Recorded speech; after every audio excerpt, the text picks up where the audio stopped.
I'm coming in hot. Hello, welcome to your channel, Rama's channel. I like from the heart. Before anything, let me tell you to support us by liking and subscribing and comment your opinions below this video. Today, I want to teach you what tools we need to make our dialogues and which tools we should use. All the tools we have in this course include a size 12 tulip hook. This hook, the size 12 tulip hook, must definitely be size 12. This sheet is available in the market. If we want to get a hook, we should get the hook separately on its own. And you can also get its sheath from other places. The sheath is available, but you should get the hook separately. It doesn't come with the sheath.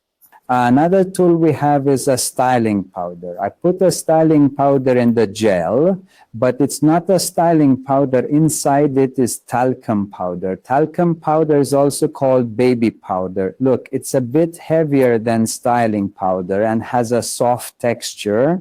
See how it is? We use talcum powder for this reason. As I told you, our entire focus in this fast course is on making dreadlocks quickly and being able to create a dreadlock strand in the fastest possible time.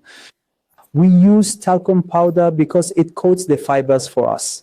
Styling powder coats but doesn't make the fibers slippery or hookable. However, talcum powder has the property of making the fiber slippery and hookable. This means your hook goes in and out of the fibers more easily, and you can do this faster. That's why we use talcum powder.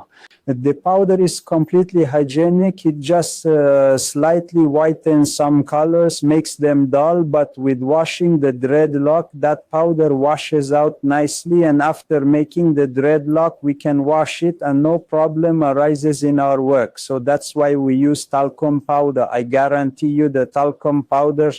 I am the first person in Iran. I'm not sure about outside of Iran, but in Iran, I am the first person using this talc powder. And I guarantee you that talc powder will increase your work speed by 2 to 3 times. So one of our main tools is talc powder and this hook. These are our main tools with which we make the entire deer lock from start to finish. Now, the other auxiliary tools we need are 2 clips for holding the hair, a few hair ties, and a simple sectioning comb. There are some accessories and threads, design threads like these threads, which I will tell you later about making deer lock sets and designing. Okay, let's move on to the hair. I want to introduce you to us. The hair we use for making dreadlocks. I've seen many dreadlock artists use fully covered hair, but fully covered hair is a mistake. Why is it a mistake? Because the hook can't move quickly through fully covered hair and your hook gets stuck in it. The hair gets tangled and the thickness of the dreadlock gets meshed up. You don't have much control over fully covered hair. Why? Because it catches a bit, the hook gets stuck in the work, and then it causes your hook to break. We use semi-covered hair. Why semi-covered hair? Semi-covered hair has a slight cover. It puffs up faster. Also, it doesn't have the roughness of fully covered hair.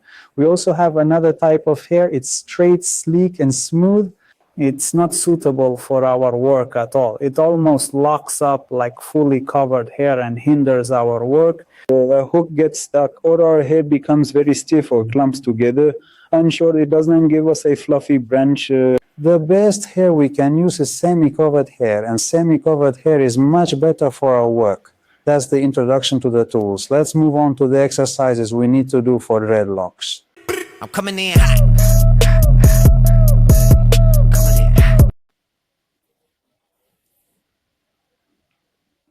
Guys, the practice you need to do for dreadlocks. Before we start branching, I need to tell you that these 2 hands we have, these 2 fingers we have, these 2 fingers control the fibers. And with these fingers, we move the hook. Now how? I want you to do this exercise every day for at least 5 to 10 minutes, 2 or 3 days before we start hooking and making dreadlocks. Hold the hook like this in your hand. This is the palm of your hand. Look, the elbow doesn't move. If the elbow moves, the tip of the hook will go into this finger and pierce it. Look how straight my finger is. I do dreadlocks every day. There are no wounds inside. The elbow stays still and doesn't move. The hand goes in a line back and forth. Look at how the hook is in my hand, and the hook is like this in my hand. The hand goes in a line back and forth, back and forth, back and forth, back and forth. You practice this 2 or 3 days, practice for 2 or 3 10-minute sessions. Then you close the hand like this, close 2 fingers. The hook comes here and goes between the fingers like this. It comes out. It goes into the line. Look, the elbow doesn't move either. It goes. The elbow stays right here like this.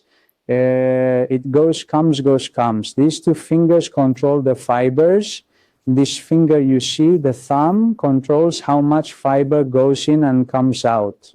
When you practice this in the next session or the next part, we'll go on to making branches, and I'll tell you how to make branches.